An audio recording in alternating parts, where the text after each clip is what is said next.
আকাশ ভেঙে বৃষ্টি নেমেছে। টিপটিপ করে শুরু হয়ে কিছুক্ষণের মধ্যেই তা তুমুল ধারায় রূপ নিয়েছে। জানালার বাইরে তাকাতেই মনটা কেমন যেন আনচান করে উঠল অরুণিমার।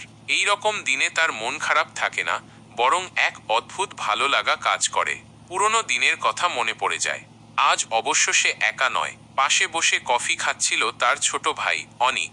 অনিক তার স্বভাবসুলভ হাসি দিয়ে বলল, দিদি, এই বৃষ্টিতে কিন্তু গরম খিচুড়ি আর ডিম ভাজা দারুণ জমে যাবে। অরুণিমা হাসল।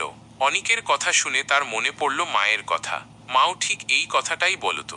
বৃষ্টি এলেই মায়ের হাতের গরম খিচুড়ি আর ডিম ভাজার গন্ধ মম করত সারা বাড়ি। আজ মা নেই, কিন্তু অনিকের কথায় যেন মায়ের স্মৃতিগুলো আবার জীবন্ত হয়ে উঠল। বৃষ্টির ছাঁট এসে লাগছে জানালার কাঁচের গায়ে। ভেতরের আবছা আলোয় পুরনো দিনের অ্যালবামটা হাতে তুলে নিল অরুণিমা। পাতা ওল্টাতে ওল্টাতে সে দেখল তার আর মায়ের ছবি। মায়ের হাসিমাখা মুখ, চোখের কোণে চিকচিক করে উঠল দুফোঁটা জল। অনিক উঠে এসে অরুণিমাকে জড়িয়ে ধরল।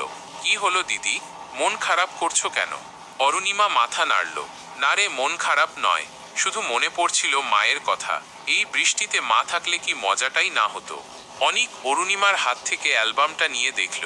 মা জানো তো, বলতো বৃষ্টি নাকি সব কষ্ট ধুয়ে দেয়, আর এই বৃষ্টিতেই নাকি সবচেয়ে বেশি আনন্দ খুঁজে পাওয়া যায়।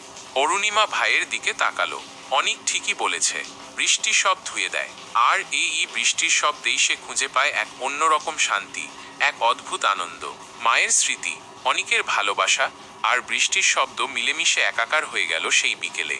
জানালার বাইরে তখনও ঝমঝমিয়ে বৃষ্টি পড়ছিল, আর ভেতরে দুটো মন যেন নতুন করে এক হয়ে মিশে গেল।